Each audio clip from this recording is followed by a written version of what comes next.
गया चक्षुरोन्मीलितं येन तस्मै श्रीगुरुवे नमः। श्रीचैतन्यमनोभीष्टं स्थापितं येन स्वयं रूपा तदा ददाति स्वपदान्तिकम्। वन्देऽहं श्रीगुरो श्रीयुतपदकमलं श्रीगुरून् वैष्णवांश श्रीरूपं साग्रजातं सहगण रघुनाथान्वितं तं सजीवं साद्वैतं सावधूतं परिजनसहितं श्रीकृष्ण चैतन्य देवं श्रीराधा कृष्ण पादा सहगण ललिता श्री विशाखान्वितांश। हे कृष्ण करुणा सिंधु दीनबंधु जगतपते गोपेश गोपिका कांत राधा कांत नमोस्तुते। तप्त कांचन गौरांगी राधे वृंदावनेश्वरी वृषभानुसुते देवी प्रणमामि हरिप्रिये।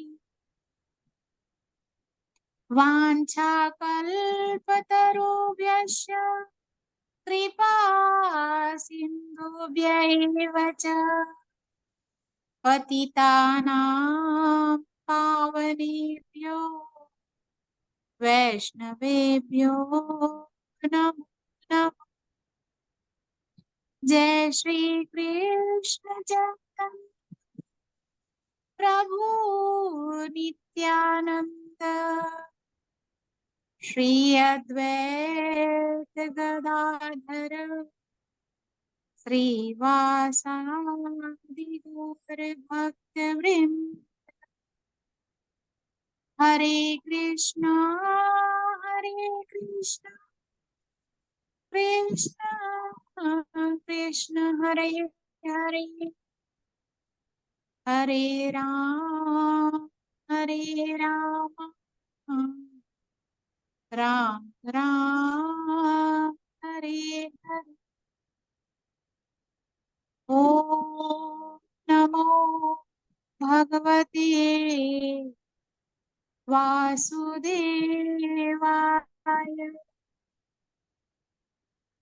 ओम नमो भगवते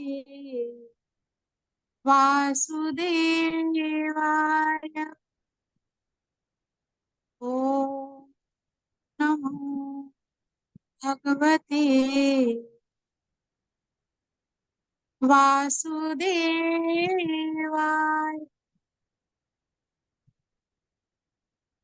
हरे कृष्ण हरे बोल।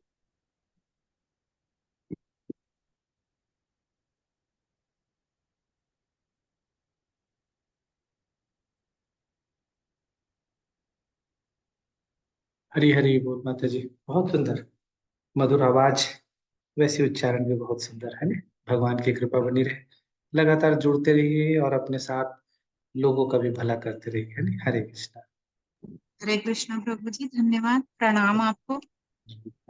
हरे कृष्णा। कुछ नए भक्त भी दिख रहे हैं, तो आप लोग अपना परिचय देना चाहेंगे या हम लोग क्लास शुरू करें? कुछ आप लोग अपना परिचय देना चाहें तो। आप लोगों का इस गीता भागवत परिवार में स्वागत है। भगवान की कृपा सभी पे बनी रहे, सब लोग स्वस्थ रहे, सुरक्षित रहे, सबका जीवन मंगलमय हो, ये भगवान से प्रार्थना करते हैं। एक हरे हमारा। कृष्ण प्रभु जी। जी जी। सोमा सिंह करके जोड़ी है, वो अच्छा। बहुत बड़ी भक्त है। इस्कॉन की और शंकर जी की, कृष्ण जी की, सबकी। सोमा सिंह करके आज जुड़ी है, अच्छा। उनका स्वागत करेंगे। हरि जी बोल। जी। किस नाम से जुड़ी है उस? सोमा सिंह। सुबह सिंह।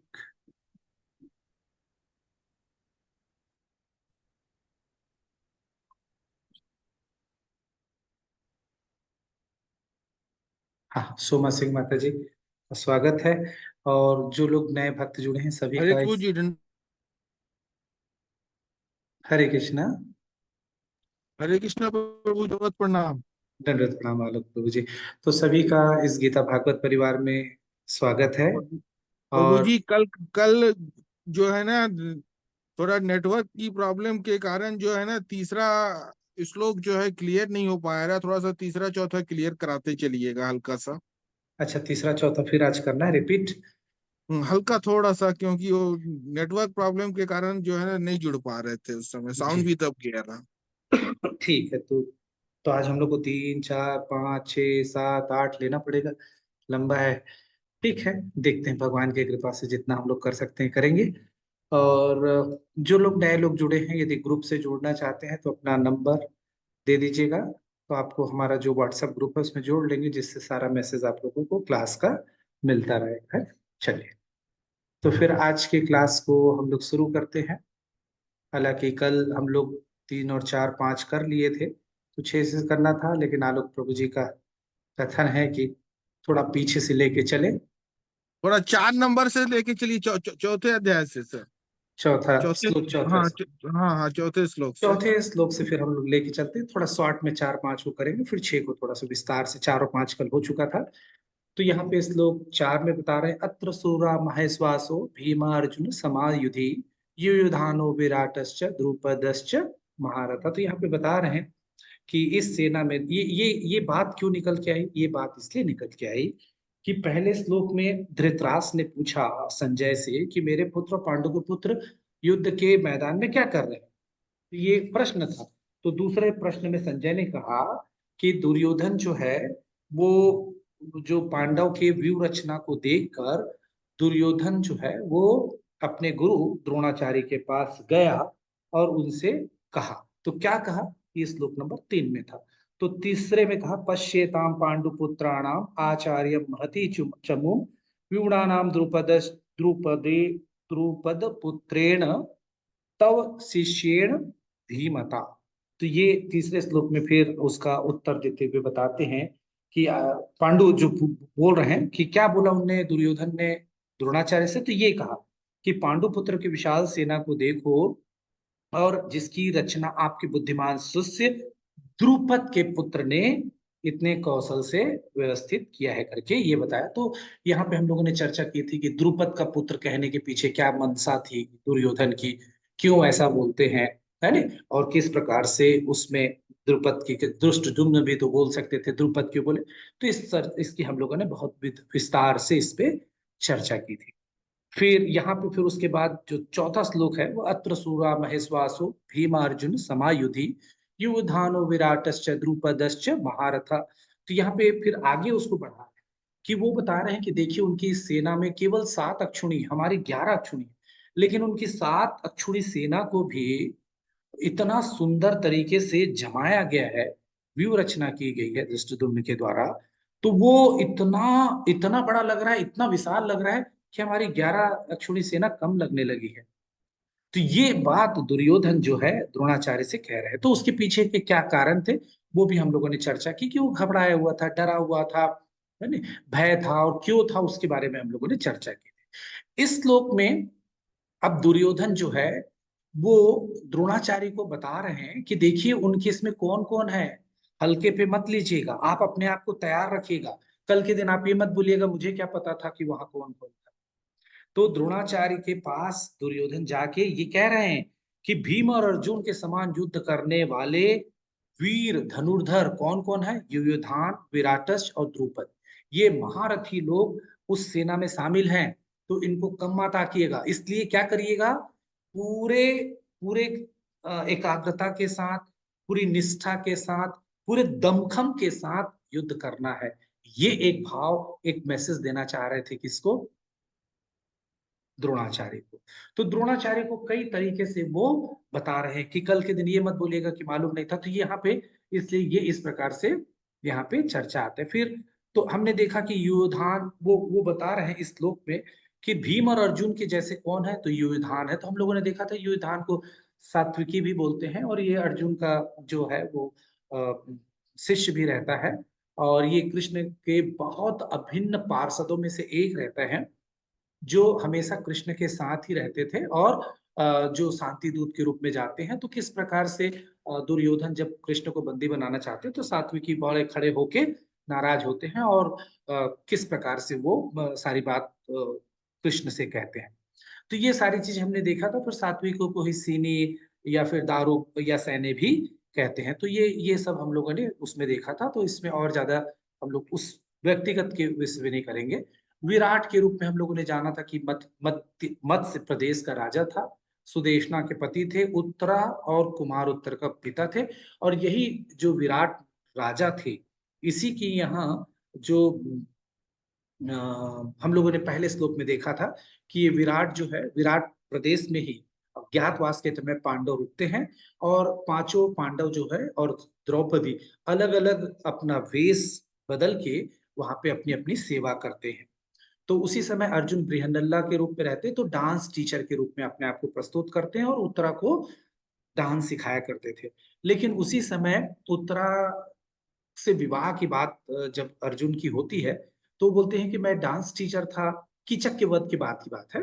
तो फिर उसके बाद फिर ये बताते हैं कि मैं तो उसको पुत्री के रूप में देखता था, क्योंकि मेरी शिष्या थी, और गुरु शिष्य में तो पिता पुत्री का संबंध होता है, तो ऐसा तो हो नहीं सकता।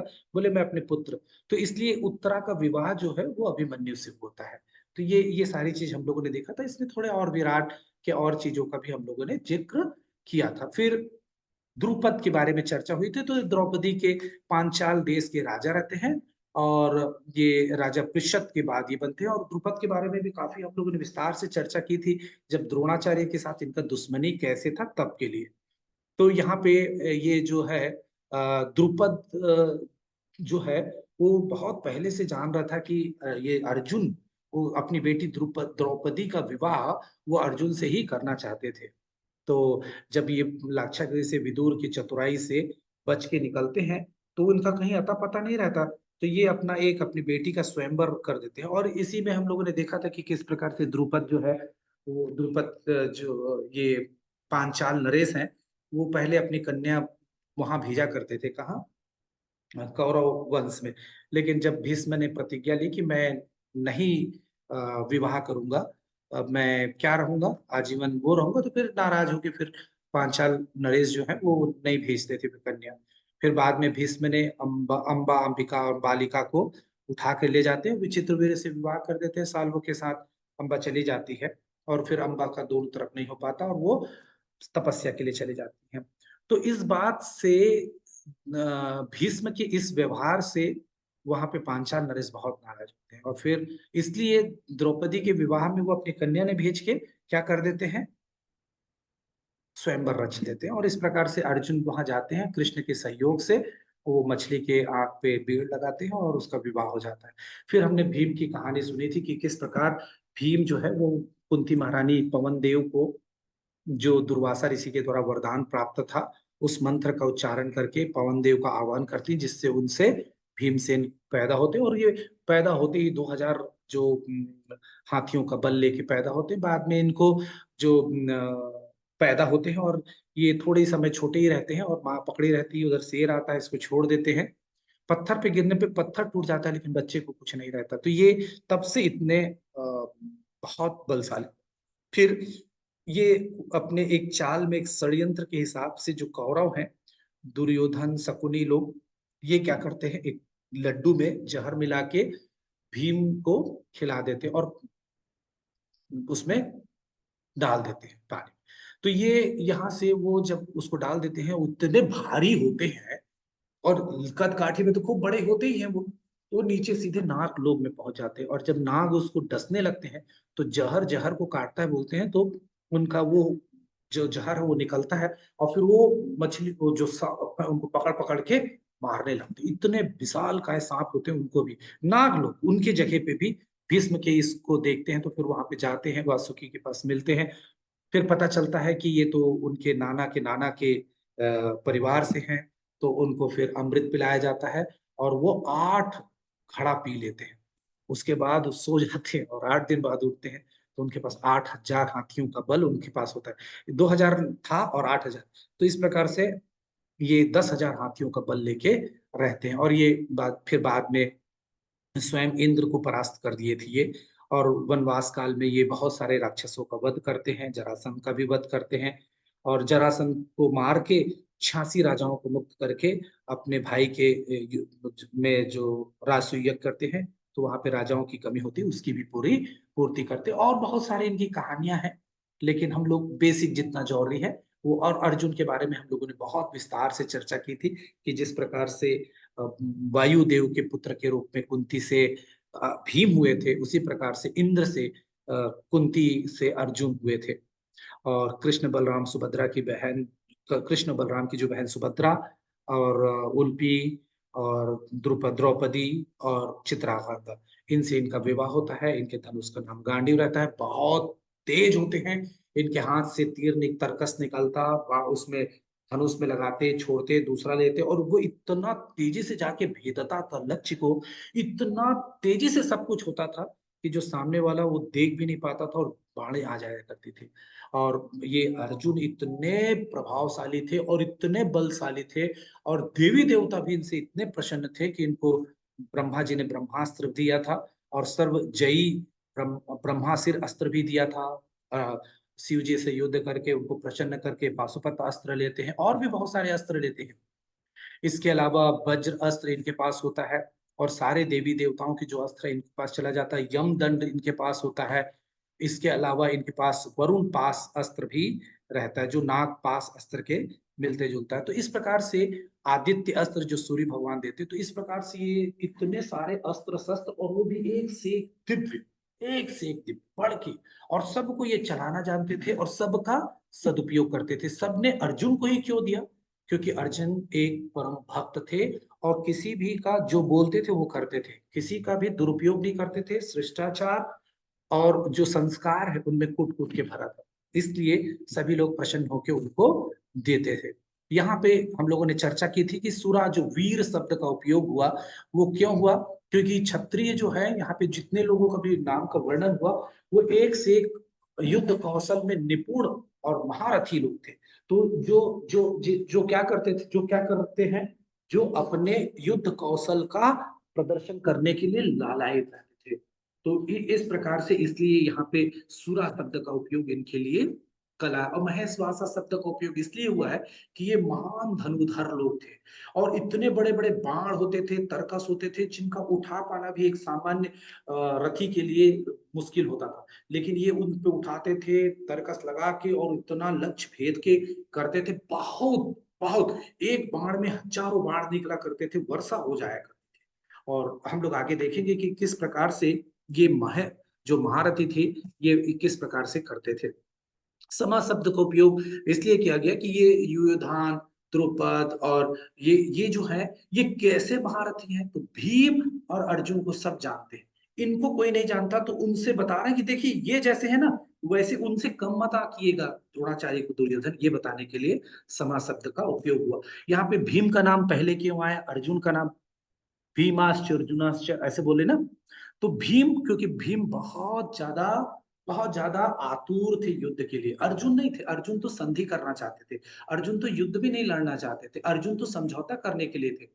लेकिन भीम बड़े होने के साथ साथ हमेशा उग्र रूप में रहे और कभी भी समझौता के पक्ष में नहीं रहे। वो जब द्रौपदी का चीरहरण हुआ, तब दुशासन का बाह तोड़ने का, दुर्योधन का जंघा फाड़ने का, और उनका खून पीने का, या द्रौपदी के बाल को खून से सींचने का या धोने का, ये सब प्रण जो लिए थे वो भीम ने लिया था। मतलब वो अग्रेशन में थे। तो इसलिए इनका नाम लिया गया कि देखो वो वैसा आदमी है भैया। अर्जुन को इसलिए पीछे रखे क्योंकि भैया वो तो समझौता कर भी सकता है, लेकिन भीम जो है वो करेगा नहीं। तो संभल के रहिएगा, देख के रहिएगा, ताड़ के रहिएगा, ठीक से करना है। तो यहाँ पे उत्साह और वो सबको देखते हुए यहाँ पे भीम का नाम पहले लिया था। फिर हम लोगों ने चर्चा की थी कि योद्धाओं की श्रेणी को, तो रथी जो शारीरिक बल, अस्त्रों की निपुणता, दिव्य अस्त्र कितने हैं उसके हिसाब से अर्धरथी बोलते हैं। जो 2500 योद्धाओं का से लड़ लेता था अकेला उसको अर्धरथी बोलते थे। जो 5000 योद्धाओं से लड़ते थे उसको रथी कहा जाता था। उसके बाद आता था तीसरी श्रेणी में जो नाम आता था अतिरथी। तो जो 60,000 योद्धाओं के बराबर हैं, 12 रथियों के बराबर होते थे, ऐसे लोगों को कहा जाता था अतिरथी। तो दुर्योधन, कृपाचार्य, युधिष्ठिर, सहदेव, निकटि, ये अतिरथी के ऊपर आते थे। ये अतिरथी सब होते थे। और इसके बाद होते थे महारथी। तो महारथी जो 12 अतिरथी, मतलब 7,20,000 योद्धाओं को अकेला कोई सामना कर सके, तो ऐसे योद्धाओं को महारथी कहा गया था। भरत, लव, कुश, ये उस समय के रावण, कुंभकर्ण, बाली, ये सब महारथी थे। अश्वत्थामा, अभिमन्यु, सब महारथी थे। तो इसलिए देखिए कितने बड़े बड़े महारथी जो 7,20,000 लोगों को अकेला हराने का सामर्थ्य रखते थे। कितना वहां पे रहा होगा ये सोचिए। फिर अति महारथी जो 12 महारथियों के बराबर होता था वो, तो ये भगवान राम के लिए इसको कहा जाता था। और मेघनाद भी इसमें आता था। और उसके पास ब्रह्मास्त्र, नारायण अस्त्र, पाशुपति अस्त्र, ये तीनों आता था। हनुमान जी, लक्ष्मण और परशुराम भी इन्हीं योद्धाओं के इसमें उनका नाम आता था। और महारथी भगवान श्री कृष्ण के अलावा ब्रह्मा, विष्णु, महेश और माँ जो दुर्गा माँ है वही इसमें आता था। तो ये हम लोगों ने उसमें देखा था। और इस श्लोक में हमने क्या किया था, अधर्म का साथ देने से क्या होगा, हमारे अंदर भय, चिंता हमेशा रहेगा। भय और हमेशा, कभी भी आप देखिए, आप कभी गलत का साथ देंगे तो डर बना रहेगा और संतुष्टि कभी नहीं होगी। कितना अच्छा उधर काम कर लेंगे तो भी आपके मन में एक ग्लानि बनी रहेगी। इसलिए हमें क्या करना चाहिए, हमेशा धर्म का साथ देना चाहिए। हो सकता है थोड़ा कष्ट हो, लेकिन चिंता और भय से हमेशा मुक्त रहेंगे। और हम क्या रहेंगे, डरेंगे नहीं कभी। और क्योंकि जो डर गया उसका तो जीते जी मरा हुआ है, उसके लिए जीना या ना जीना कोई फर्क ही नहीं पड़ता। जो डरा है वो अपने आप समझ लीजिए कि वो मरा हुआ है, उसमें कोई उसमें अंतर नहीं है। और अपने दुश्मन की जानकारी एकत्रित करना और उसके लिए तैयारी रखना, ये सीख मिलती है हम लोगों को। किस प्रकार से दुर्योधन एक एक के बारे में बता रहा है कि ये महारथी हैं तो ध्यान से रखना है उनके, उनको सिंह को वो भी बता रहा है कि कौन आगे कौन पीछे, किससे अपने को बच के रहना है। तो ये पूरे श्लोक में हम समझ रहे हैं। तो हमारे शरीर में, हमारे मन में भी जो हमारे दुश्मन है, काम, क्रोध, मद, लोभ, मद, मत्सर, तो इनको बहुत अच्छे से पहचानना चाहिए कि किसकी संख्या हमारे में ज्यादा है। हम में लोभ ज्यादा है, ईर्ष्या ज्यादा है, द्वेष ज्यादा है, कि हम में काम, इच्छा की भाव ज्यादा है, क्या चीज ज्यादा है। तो उसके हिसाब से अपनी स्ट्रेटेजी बना के अपने मन के को नियंत्रित करने, अपनी इंद्रियों को काबू में करने का प्रयास करना चाहिए। तो ये श्लोक हमें ये सारी चीजें सिखाता है। फिर हम लोगों ने 5वें श्लोक में देखा था कि दृष्टकेतु और चिकितान जो है, काशीराज और पुराजीत, कुंती भोज, सैव्य, ये सब लोग भी उसके बाद उनका नाम लेते हैं दुर्योधन एक एक करके। तो दृष्टकेतु जो है ये शिशुपाल का पुत्र रहता है। अपने पिता के की हत्या कृष्ण ने किया था, फिर भी ये पांडवों की तरफ से लगते हैं क्योंकि उनको पता है कि ये धर्म का साथ दे रहे हैं। और ये अकेले जो है सूर्यवंशी राजा थे और कुरुक्षेत्र में बहुत सी योद्धाओं को इन्होंने युद्ध करा था और बृहद वाहन का भी वध इन्होंने ही किया था। और पुरजीत, दृष्टकेतु और बृहद क्षेत्र का वध 14वें दिन के युद्ध में द्रोणाचार्यों के हाथे से तो हुआ था। तो ये था। उसके बाद चेकितान जो है, चेकितान भी जो है वो विष्णुवंश यादव वंश के थे, पुष्कर के राजा थे, बहुत प्रतापी थे, इसलिए इनको वीरवान कहा गया। और ये भी एक अक्षौणी सेना के, दुर्योधन के जो 11 अक्षौणी में से एक अक्षौणी सेना के ये क्या थे ये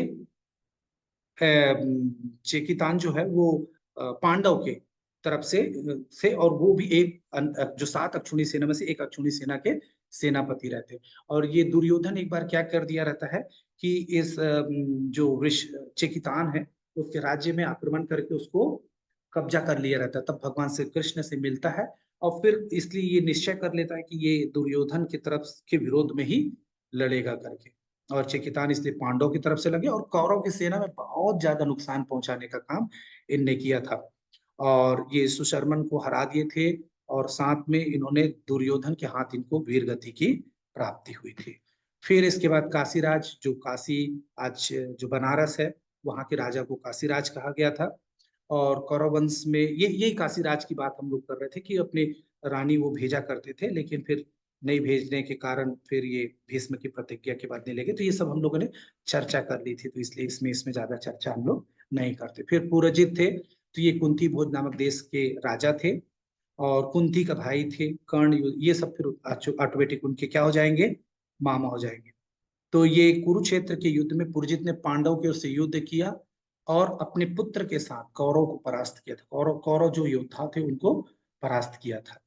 और पुरजित, दृष्ट केतु, बृहच्छत्र, ये 14वें दिन में द्रोणाचार्य के हाथों में इनकी मृत्यु होती है। और इसके बाद कुंती भोज, ये कुंती के भाई या कुंती भोज पांडवों के माता कुंती के पालक पिता थे। ये जो कुंती भोज जो है वो पांडवों के माता कुंती के पालक पिता थे। कुंती महारानी को क्या करते हैं, ये पृथा नाम रहता है पहले उसका, और सूरसेन इसको क्या कर देते हैं, दान स्वरूप में कुंती भोज को दे दिए रह जाते। इसलिए जो पृथा है उसका नाम बाद में क्या पड़ता है, कुंती भोज के अपने बेटी मानते हैं पृथा को, इसलिए उसको बाद में कुंती नाम देते हैं। और कुंती भोज के पिता का नाम भीम था और उनके 2 पुत्र धृष्ट और अनाधिष्ट थे। और कुंती के वास्तविक पिता सूर्य की भांति कुंती भोज भी यदुवंशी ही थे, और ये सब बहुत पराक्रमी थे। इसके बाद हम लोगों ने चर्चा की थी, सैव्य जो है युधिष्ठिर के ससुर थे, वो देविका के साथ युधिष्ठिर का विवाह हुआ रहता है, इसलिए सैव्य जो है युधिष्ठिर के तरफ से ही लड़ते हैं और बहुत बलवान वीर योद्धा ये रहते हैं।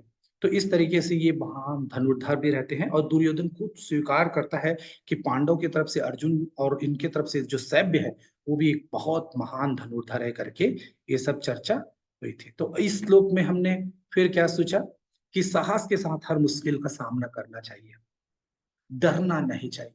जैसे अर्जुन डर रहे वैसे नहीं। तो हम लोग इसकी चर्चा बाद में करेंगे।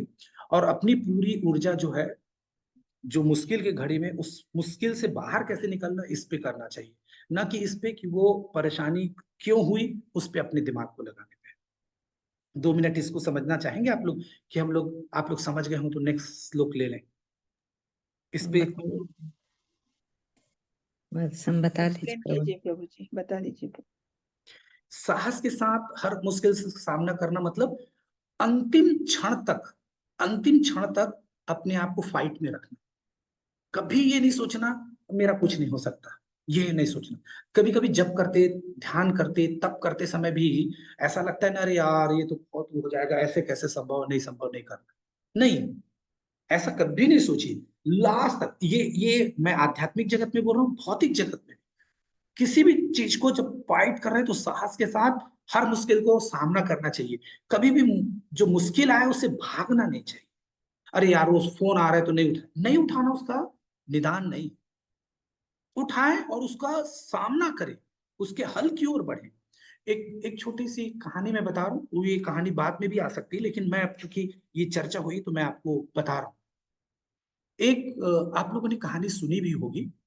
एक बार एक हिरण, जानते हैं आप लोग, हिरण जो है अपने बच्चा देने वाली रहती और वो नदी के इस पार रहती, और नदी में ना पानी तेज हो जाता है तो नदी को उस तरफ कूद के वो नहीं कर पाती। वैसे तो हिरण कूद जाती, लेकिन चूंकि गर्भवती रहती है, प्रसव पीड़ा झेलते रहती, तो नदी को पार करने की क्षमता उसमें नहीं थी। और दूसरी तरफ क्या था मालूम, दूसरी तरफ आग लगी हुई थी, एक साइड पे आग लगी हुई थी, एक साइड में एक आखेट जो शिकारी है वो बाण लेके बिल्कुल उसके तरफ लगा के बैठा हुआ। हिरण हिरण देख रही है कि एक तरफ आग लगा हुआ है तो उधर नहीं जा सकती, इधर ये बाण लेके खड़ा है तो इधर नहीं जा सकती, इधर नदी बह रहा है, और एक तरफ शेर जो कि बिल्कुल ऐसे करके भूखे शेर खड़ा हुआ है।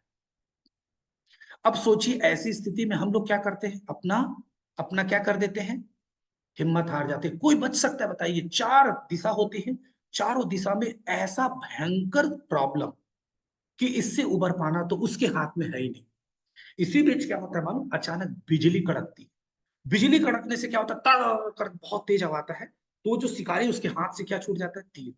तीर छूटता है और वो सीधा, चूंकि वो तो हड़बड़ाहट में छोड़ता है, तो वो जाके शेर के उसमें लग जाता है, और शेर खूब जोर से दहाड़ता है, चिल्लाता है, और क्या होता है, वहां से हट जाता है। इस बीच में शिकारी हट जाता है, क्योंकि उसका बाण हट गया, वो शेर को लगता है तो वो डर जाता है, शेर को आंख में लगता है, घायल होता है, तो अब आंख छटपटा के उधर चलने लगता है, और बिजली कड़की तो निश्चित रूप से पानी गिरने लगता है, और वो आग लगे। देखिए एक छोटा सा, एकदम छोटी सी चीज और वो सारी प्रॉब्लम को सॉल्व करती है। एक प्रॉब्लम को नहीं, एक के साथ चारों प्रॉब्लम को सॉर्ट आउट करती है। हमारे जीवन में भी ऐसे कभी कभी आपको लगेगा कि हम चारों तरफ से समस्याओं से घिरे हुए हैं, लेकिन हम यदि डटकर खड़े हैं तो ये समस्याएं कब हमसे छूमंतर हो जाएंगी पता भी नहीं चलेगा। क्लियर है ये चीज एकदम? यस प्रभु जी। तो हमेशा साहस का परिचय दें, कभी अपने आप को गिव अप नहीं करना चाहिए, कभी अपने आप को गिव अप नहीं करना है, हमेशा डट के रहना है। कैसी भी स्थिति हो, कैसी भी परिस्थिति हो, हमको लड़ना है। हर परिस्थिति से इस भौतिक जगत में आए तो जो भी परिस्थिति है, कई लोगों के संतान नहीं हो तो भी है, तो भी देखिए जिनकी नहीं है वो तो नहीं है करके परेशान है, जिनकी है उनसे पूछिए वो भी बहुत परेशान है। यदि संतान अच्छी निकल गई तो ठीक, और नहीं तो कितना कष्ट है। जो माताएं संतान है और जिनके बच्चे कहना नहीं मानते या ठीक नहीं है तो, या चरित्र ठीक नहीं है, तो उनको जितना अपमान अवमानना और दुख पीड़ा जीते जी नरक जो देख लेते हैं उनसे नहीं। तो मैं ये क्यों कह रहा हूं, मैं ये कहना चाह रहा हूं कि किसी भी परिस्थिति में गिव अप मत कीजिए। और ये कैसे आएगा? भगवान के साथ। हमको यदि भगवान पे भरोसा है तो हम अंतिम समय तक बोलेंगे नहीं भगवान जी कहीं ना कहीं चमत्कार करेंगे। देखिए ये छोटी सी बात नहीं है, ये भगवान का नाम हमारे हृदय में ऊर्जा का संचार कर देता है, हमारे को तरोताजा रख देता है, हमको ऊर्जावान बना देता है, आत्मविश्वास से परिपूर्ण कर देता है। और जब ऐसा होता है तो हम डट के खड़े रहते हैं, हमको पूरा मालूम ना ना ना भगवान बचाए। देखिए यही बात अंतिम तक हम नहीं मुझे पूरा विश्वास है भगवान कुछ ना कुछ व्यवस्था, और ये लग जाता है। और अपनी ऊर्जा, जैसे मैं एक ये दूसरा जो लिखा हूं, अपनी ऊर्जा मुश्किल घड़ी से बाहर कैसे निकले उस पर लगानी चाहिए, ना कि वो मुश्किल क्या है उस पर चर्चा। देखिएगा जैसे पति पत्नी या पत्नी बच्चे, माँ बच्चे या बेटा बाप कहीं जा रहे हैं, सपोज बच्चे को चाबी दिए और उसने लॉक किया, चाबी गुम गया, बच्चा बोलता चाबी नहीं है। माँ बाप से गलती हो, बच्चे से गलती, किसी से भी, उस समय इस बात पे लड़ाई झगड़ा करना बेवकूफी है कि वो चाबी को तुमको यहां रखना था, ऐसे करना था तो नहीं घूमता, ये करते नहीं। अपनी एनर्जी उधर मत लगाइए। अब ये तो हो चुका है, अब क्या कर सकते? दो चीज, क्या दूसरी चाबी है तो खोज सकते हैं, या इसी चाबी को कैसे खोजा जा सकता है, या तीसरा अंदर प्रवेश कैसे किया जा सकता है। तो अपनी पूरी एनर्जी जो प्रॉब्लम हो गया है उससे अपने आप को हटा के उसका सोल्यूशन क्या है उस और पूरी तरह अपने आप को फिट कर दीजिए। होता क्या है, हम लोग पूरी एनर्जी अपना वेस्ट कर देते हैं जो प्रॉब्लम हुआ है उसके डिस्कशन में, और हम जो चीज जो सोल्यूशन है उसकी ओर अपने आप को नहीं कर पाते। यही कारण है कि हम निराश हो जाते हैं, हताश हो जाते हैं, दुखी हो जाते हैं, परेशान हो जाते हैं। लेकिन यदि हम अपने मन को उधर से हटा लें और अब क्या हुआ, अच्छा ये हो गया, अच्छा ठीक ये हो गया, तो अब क्या कर सकते हैं, चाबी, दूसरी चाबी किसके यहाँ, अच्छा अपन पड़ोसी को दे रखे हैं क्या, हाँ दिए हैं, तो फिर उससे ले सकते, अच्छा नहीं दिए हैं तो क्या कर सकते हैं, क्या ऊपर से मतलब आप देखिए उसके बाद यदि आपने उधर से ध्यान हटाया तो आपको 1 2 3 4 5 6 7 8 कई रास्ते आपको दिखने लगे, और उसमें से कोई ना कोई क्लिक कर जाएगा और आपका काम चल जाएगा। एकदम क्लियर है ये चीज? जी प्रभु जी। यस प्रभु जी, बहुत क्लियर प्रभु जी, वेरी नाइस, बहुत। ठीक है, आगे चले।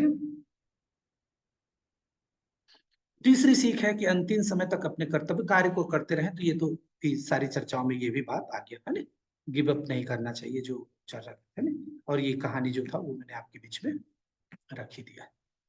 ठीक है, तो अध्याय 1 के हम लोगों ने छठवें श्लोक को पढ़ लिया था, केवल उनका उसका विवरण नहीं हो पाया था, उसका विस्तार नहीं कर पाए थे, तो प्रयास करते रहे।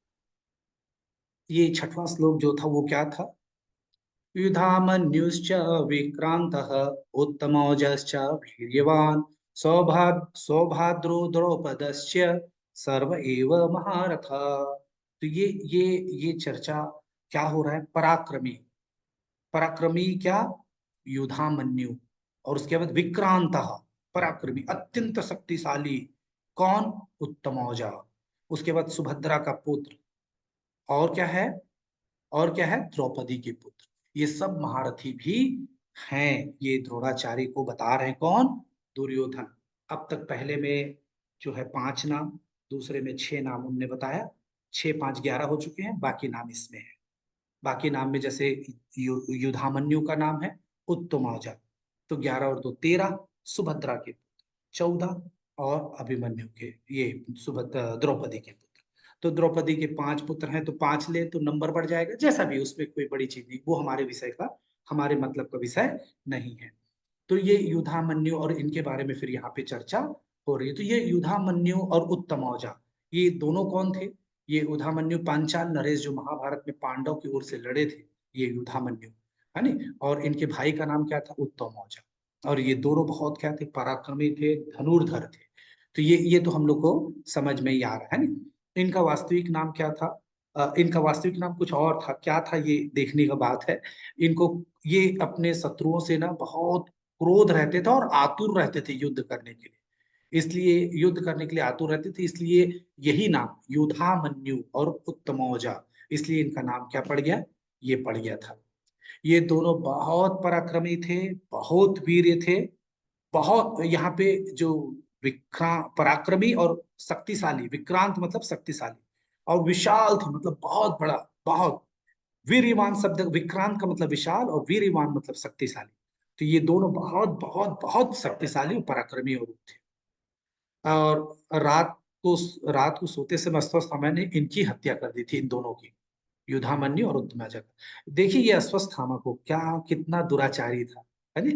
और इसीलिए भगवान कृष्ण ने क्या किया था, मुझे याद दिलाइएगा, होगा मुझे याद रहा तो बताऊंगा, नहीं तो आप लोग याद दिलाइएगा। अश्वत्थामा को भगवान ने क्या किया था, फिर वो लास्ट में चर्चा करेंगे। और ये अर्जुन के संरक्षक के रूप में दाहिने और बाईं ओर हमेशा युधामन्यु और उत्तमौजा रहते थे दोनों, पूरे टाइम, कि अर्जुन किसी भी तरीके से नुकसान ना हो। तो ये उसके बाद सौभद्रा, सौभद्रा किसको बोला जाता था? सुभद्रा के पुत्र अभिमन्यु। अब ध्यान से सुनिएगा, ये बहुत इंपॉर्टेंट है। तो ये अभिमन्यु जो है, ये बहुत बहुत इंपॉर्टेंट रोल प्ले किया था। और ये अभिमन्यु जो है, आप सबको पता है कि 16 साल की आयु में क्या हो गया था? ये वीर गति को प्राप्त हो गया था। तो क्यों, इसका भी कारण हम लोग नेक्स्ट पैराग्राफ में देखेंगे केवल। और ये माना जाता है कि उस समय में सबसे कम उम्र में जो पत्नी के साथ शारीरिक सुख भोगने वाला सबसे कम उम्र का बच्चा था। और फिर आप सबको पता है कि उत्तरा के गर्भ में राजा परीक्षित होते हैं। तो ये महान था, समझ लीजिए कि उत्तरा के गर्भ से अभिमन्यु का पुत्र है परीक्षित। महाराज परीक्षित कोई साधारण नहीं थे, तो वो अभिमन्यु पुत्र है, तो कम नहीं है। इस तरीके से ये अभिमन्यु जो है पूर्व कुल के पांडव और अर्जुन उनके कुल के हैं। तो ये विराट नरेश जो हम लोगों ने चर्चा की थी ना, विराट नरेश राजकुमारी जो उत्तरा, तो अभी अर्जुन अपने बेटे अभिमन्यु से उत्तरा का विवाह करते, क्यों करते? तो उसका कारण हम लोगों ने पहले ही देख लिया है। तो ये सबसे कम आयु का सर्वश्रेष्ठ योद्धा था ये, और यही एकमात्र था जो क्या कर रहा था, इसको पता था, क्या पता था?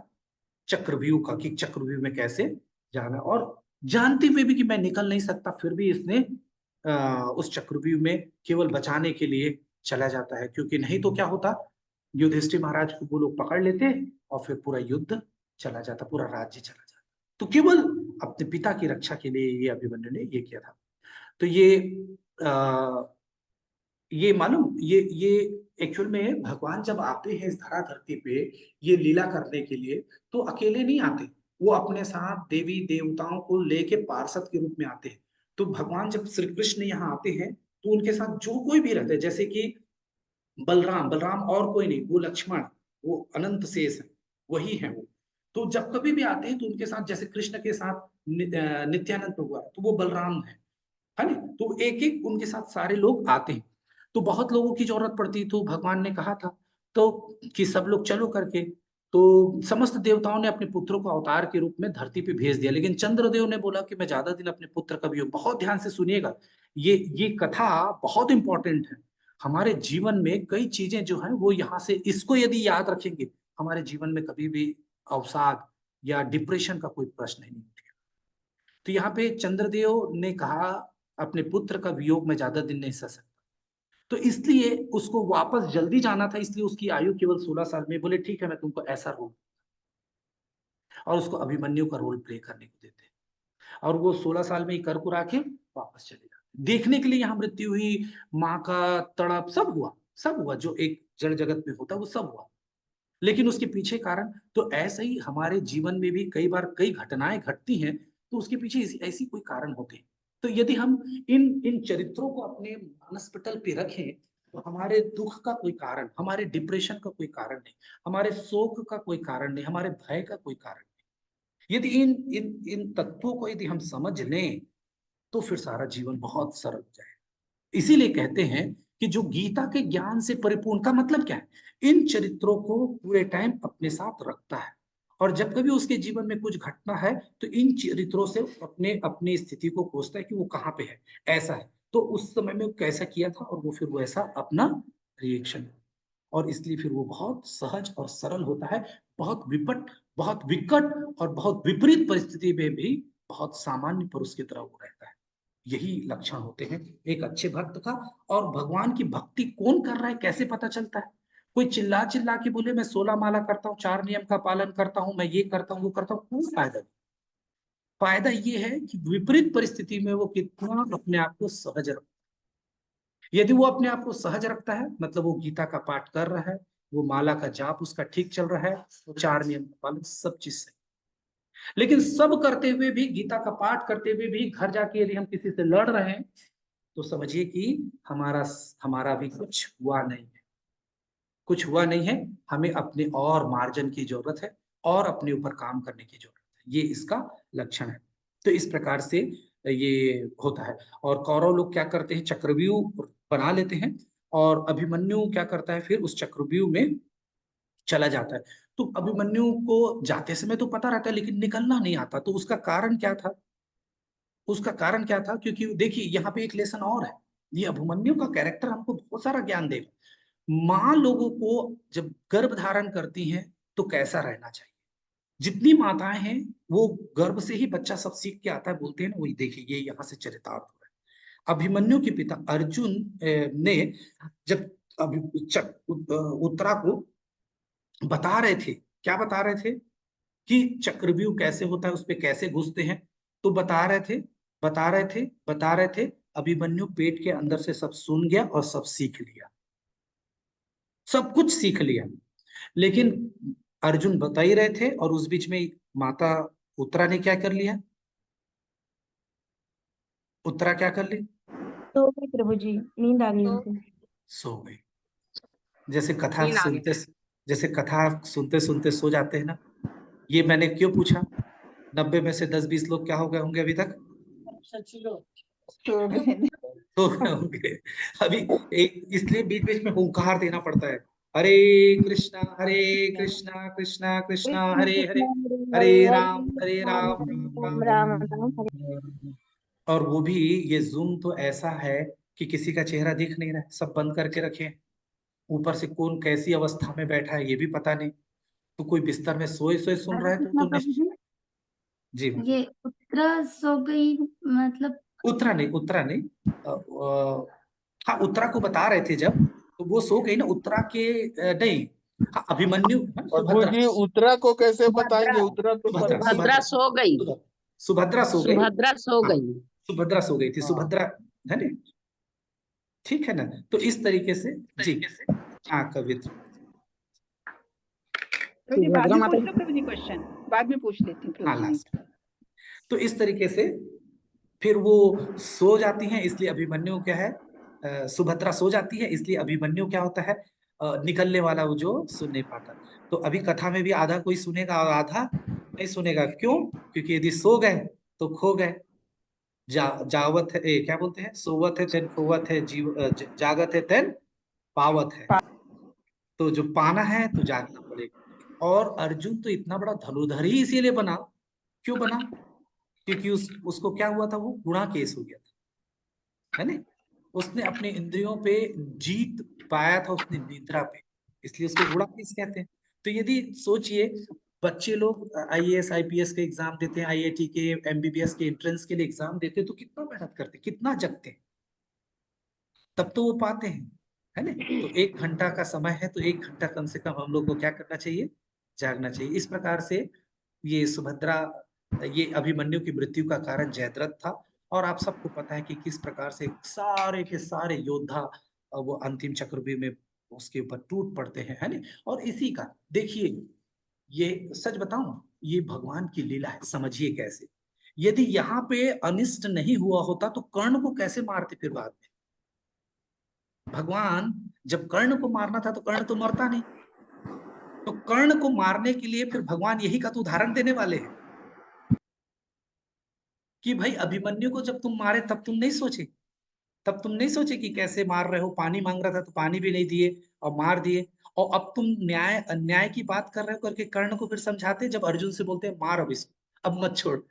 बोले पीछे से वार नहीं कर रहे, बोले मार तू, इसको ज्ञान मत दे, ये पहले ही पाप कर्म कर चुका है। तो देख रहे हैं भगवान एक एक चीजों को, एक एक चीज बिल्कुल सेट है। अभी मैं 2-3 चीजें और यहाँ पे बताऊंगा, वो हम लोगों को और ज्यादा क्लियर कर देगी कि इस प्रकार से ये। क्योंकि देखिए यहाँ पे एक बहुत सुंदर, अभिमन्यु को कोई हरा नहीं सकता था द्वंद्व युद्ध में। उसको देखिए, अभिमन्यु को कोई कौरव पक्ष का योद्धा द्वंद्व युद्ध में अभिमन्यु को पराजित नहीं कर सकता। इतने लोग इसलिए चक्रव्यूह में फंसाया, उसको मारा। अच्छा, उसका जाना भी तय था, क्योंकि 16 वर्ष के लिए भगवान लेके आए थे, उससे ज्यादा रखना भी नहीं था। तो सुभद्रा को सुलाए भी, सब काम अपने जगह है। तो इस तरीके से यहाँ पे हुआ है। और यहाँ पे अभिमन्यु, ये भगवान बलराम जी के रौद्र धनुष के सामने कोई भी युद्ध नहीं कर सकता था, मालूम।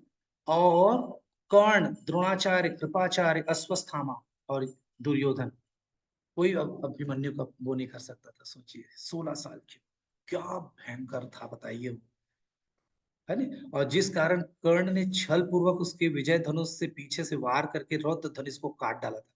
ये रौद्र धनुष भगवान शिव दिए थे, ये रौद्र धनुष होते तक उसको कोई नहीं मार पाता। तो ये इस प्रकार से वो कर लिया, है ना? और द्रोणाचार्य ने भी प्रहार, सब अभिमन्यु के ऊपर टूट गए। और यही बहुत ज्यादा वीर गति को, और इसकी इसीलिए बहुत जगह चर्चा होती है ना। तो इस पे अब और ज्यादा चर्चा नहीं करेंगे। फिर द्रौपदी के पुत्र जो है, प्रत्येक पांडव से द्रौपदी को एक एक पुत्र हुए थे, जो पंच कुमारों के नाम से थे। प्रतिविघ्न, सतनिक, सुतसोम, श्रुतसेन और श्रुतकर्मा, ये एक एक है। तो ये द्रौपदी, युधिष्ठिर के नाम, पहला युधिष्ठिर की बच्चा है, उसका प्रतिविघ्न। और दूसरा सतनिकी जो था वो भीमसेन से था, सुतसोम। और उसके बाद अर्जुन से था वो श्रुतकर्मा। और उसके बाद नकुल से जो था सतानिक या सतनिक, जो भी बोलेंगे। और सहदेव से जो था वो श्रुतसेन। तो ये 5 कुमार थे इनका, द्रौपदी के। और इन 5 पुत्रों को तो कितने निर्ममता से किसने मारा था, किसने मारा था? अश्वत्थामा ने।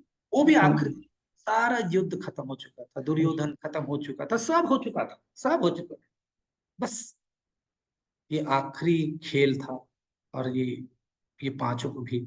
और जब अश्वत्थामा मार के 5 को लेके जाता है, तो दुर्योधन तो घायल अवस्था में रहता है।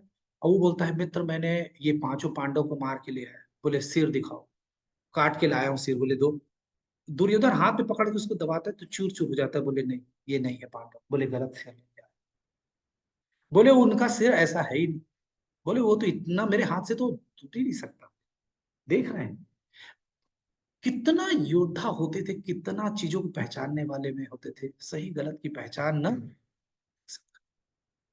तो इस तरीके से ये सारी चीजें हुई थी। और इसके बाद जो है, इस श्लोक से फिर हम लोगों ने क्या सीखा, आप लोग कुछ बताएंगे? हम लोगों ने इतना सारा पाठ किया, इसमें आप लोगों को क्या लगा, आप लोगों को क्या लर्निंग लेसन्स लगा? ये अब मैं आज तक तो बता दिया, अब इसके बाद ना आप लोग लर्निंग लेसन्स बताओगे तो मैं उसको टाइप किया करूंगा। ये श्लोक में, श्लोक का पूरा एक्सप्लेनेशन, उसके बाद आप लोग इस श्लोक से क्या सीखने मिला, क्या लगता है। क्योंकि देखिए अभी तो केवल पका पकाया खाना मिल रहा है, दांत भी चापना नहीं पड़ रहा है, नूडल्स टाइप है, सुट सुट सुट सुट सुट सुट अंदर चला जा रहा है। तो इसलिए वो चाप नहीं रहे तो याद नहीं हो रहा। आप थोड़ा सा अपना ब्रेन को, क्या बोलते हैं, ब्रेन स्टॉर्मिंग करें, क्या बोलते हैं उसको, थोड़ा हिलाएं, हलचल पैदा करें और बताएं। तो आज मैं बता रहा हूं, जो पहली स्लीप क्या है, लीडर को अपनी चिंता अपने नीचे के सदस्य को नहीं बांटनी चाहिए। ये मैं कहां से लेके बोल रहा हूँ आप, ये मैं बोल रहा हूँ दुर्योधन ने सारी बात सबके सामने बोल दी। द्रोणाचार्य को बोलते समय दुर्योधन ने सब बोला। तो उसके सारे सैनिक हताश हो गए, अरे बाप रे बाप, ऐसे ऐसे लोग हैं हमारे अपोजिट में, हमारा क्या होगा, हमको लड़ना चाहिए कि नहीं लड़ना चाहिए। तो कभी भी जो लीडर है, और आप यदि घर की मुखिया हो, तो अपना जो टेंशन है वो अपने पत्नी अपने बच्चों को मत दीजिए। ऑफिस में जो हुआ है वो ऑफिस, मैं इसका एक बहुत बड़ा कारण बता रहा हूँ। क्या होता है, कई बार किसी ने कुछ बोला और आप उसको घर परिवार में बोलते हैं। जितनी मेच्योरिटी एक आदमी में होनी चाहिए ना, आदमी बाहरी रूप से बाहर घूमता है, इसलिए उसकी मेच्योरिटी का अलग होता है, स्त्री और बच्चों का अलग होता है। तो जब हम लोग बहुत सारी चीजों को देखते हैं, समझते हैं, बहुत सारी चीजों को, सुने हुए चीजों को अनसुना करना जानते हैं आदमी, क्योंकि ऑफिस में रोज बॉस लोग कुछ कुछ बोलते रहते हैं, कलीग्स बोलते रहते हैं, तो उनके आदत में रहता है किसको धारण करना है, किसको सुन के रखना है और किसको छोड़ना है। लेकिन माताओं में ये थोड़ा सा कम होता है। माताओं में ये गुण कम होता है, क्योंकि वो घर तक रहती है, एक लिमिट एरिया है, एक दायरा सीमित एरिया है, इसलिए। तो जब कभी हम कुछ ऐसी बातें भी उनको बता देते हैं, तो फिर वो हवा का डबल ट्रिपल चौबल पचबल रूम हो जाता है, और वो फिर और किसी को जब बता देते हैं, तो और वैसी माताओं के साथ कर्ण ने एक बात कह दी है, तो माताएं कोई चीज पेट में रख नहीं सकती। तो ये यदि पति घर का मुखिया है, तो उसको चाहिए कि चीजों को कैसे हैंडल करना, वो उसका जिम्मेदारी होना चाहिए, और वो अपने विवेक से सारी चीजों को सेटल करे। हर छोटी मोटी चीजों को, अब ये देखिए, इस पे विवाद मत कीजिएगा कि पत्नी समान अधिकार, मैं किसी चीज के लिए मना नहीं कर रहा हूँ, ये जो शास्त्र का बात है वो मैं रख रहा हूँ, बाकी आपके घर में जो होगा वो देखेंगे। लेकिन ये सामान्यतः पहले जितने भी हमारे पिताजी या उनके पिताजी के समय ऐसा नहीं होता था, ये हम लोग के समय। तो ये था कि उससे मनोबल टूटता है, और बच्चे, जैसे आपने किसी के बारे में बोल दिया, तो बच्चे उतना भावुक होते, इतने इमोशनल होते कि वो जाके किसी को भी बोल देंगे, उसकी गंभीरता को नहीं समझेंगे, और जो उसके लिए आपको एक्शन लेना है वो आप नहीं कर पाएंगे, और वो पहले से डिस्क्लोज कर।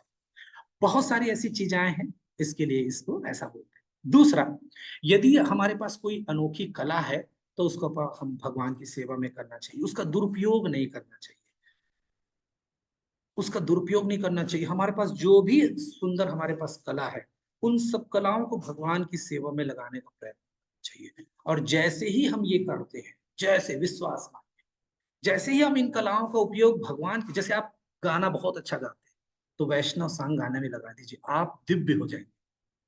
हो सकता है उस गाना के गाने से आप 25, 50, 100, 200, 5,000, 10,000 रुपए आप कमा लेते हो, तो भौतिक सुख को प्राप्त कर सकते हैं। लेकिन जिस दिन आप वैष्णव कीर्तन करने लगे, तो न केवल आपका उद्धार हुआ, आपके माध्यम से जितने लोग कीर्तन सुन रहे हैं उन सब का जीवन तर जाएगा। तो देखिए, उस अनोखी कला का उपयोग आपने किया, और उससे क्या हुआ, जन्म जन्मांतर के इस 84 लाख योनि में घूमने से बच गए। न केवल आप बचे, आपके माध्यम से जितने लोग उन कीर्तन को सुने उन सब का जीवन सुधर गया। है कि नहीं ये सच बात?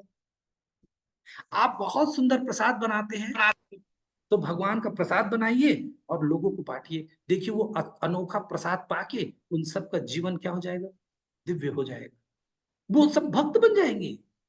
ऐसे लाखों हजारों उदाहरण हैं, ऐसे लाखों हजारों उदाहरण हैं। तो इसलिए अपने समस्त जो सेवाएं हैं, अनोखी कलाएं हैं, उनका उपयोग हमको किसमें करनी चाहिए, करना चाहिए। अब 6 मिनट बचा है, तो आज नए श्लोक को लेने के बजाय, 7वें श्लोक को लेने के बजाय, एक छोटा सा क्विज, एकदम छोटा सा क्विज, आप लोग क्विज देना चाहेंगे? एकदम 5-10, मेरे ख्याल से 10 क्वेश्चन रखा होगा, या 5 ही क्वेश्चन। जी प्रभु जी। हरे कृष्णा प्रभु जी, एक प्रश्न पूछना था। जी कब? हरे कृष्णा प्रभु जी, क्षमा चाहती हूँ डिस्टर्ब। मैं प्रयास करूंगा ना, मुझे बहुत सारी चीजों की जानकारी नहीं है, ये तो मैं जब सुनी सुनाई नहीं बातें प्रभु जी, ये आप बताए थे पहले, मैं बस वही पूछ रही, वैसे तो आपको मैं क्या बोलूँगी। तो प्रभु जी, आपने अक्षुनी सेना के बारे में बताया था एक बार, तो उसमें कितने रथ होते हैं, कितने हाथी होते हैं, कितने घोड़े और कितने सिपाही? वो मैं अच्छा, देख रही लिख, थी तो। हाँ, मैं 1 मिनट में बता दूं।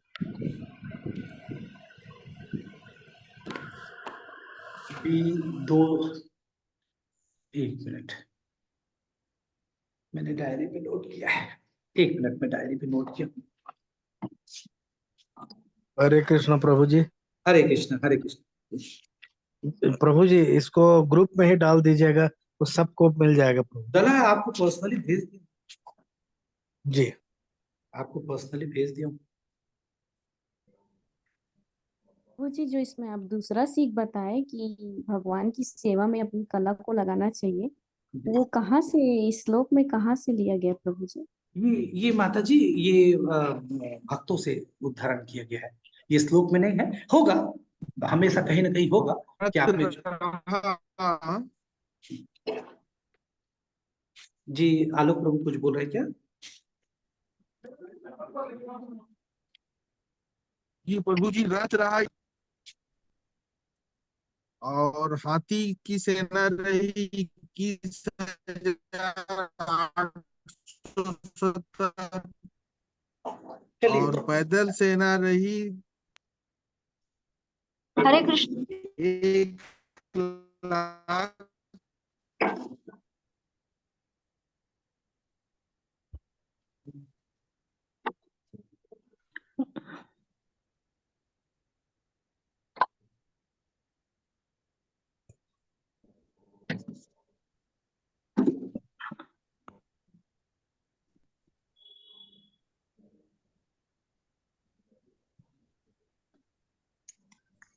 ये मैंने भगवत गीता स्टडी ग्रुप में वो लिंक डाला है, कोई कॉपी करके व्हाट्सएप में डाल देंगे, इसमें डाल देंगे क्या चैट में? प्रभु जी, वो केशवम वाला जो श्लोक है ना प्रभु जी, आप बताए थे, और जो श्लोक आप बताए थे ना प्रभु जी, वो केशवम जो जिसका अर्थ जब प्रामाणिक गुरु समझाते हैं तब उसका अर्थ दूसरा है, और हम लोग जो समझते हैं वो दूसरा। वो श्लोक थोड़ा चाहिए था प्रभु जी, ठीक है, जब हम लोग अभी बताते हैं उदाहरण के लिए, तो वो मैं लिख नहीं पाया, याद नहीं लिख पाई। ठीक है बाबा जी, मैं वो श्लोक ना अभी कॉपी करके डाल देंगे क्या चैट बॉक्स, चैट में? मैं एक बार बोल दूं क्या? हाँ बोल। एक अक्षुणी सेना में 21,870 रथों। इसको कॉपी करके उसमें डाल सकते हैं तो डाल दीजिए माता जी। जी ठीक है, मैं प्रभु जी ग्रुप में डाल देती ग्रुप में हूँ। डाल दीजिए। और और अभी वो मैंने श्लोक भी मैंने डाल दीजिए प्रभु वो जी। डाल दिया है, क्विज का वो डाल दिया है, केवल 4 मिनट का टाइम है, आप लोग करके सबमिट कर दीजिए।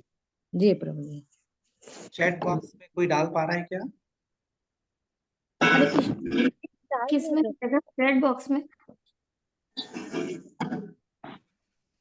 चैट बॉक्स में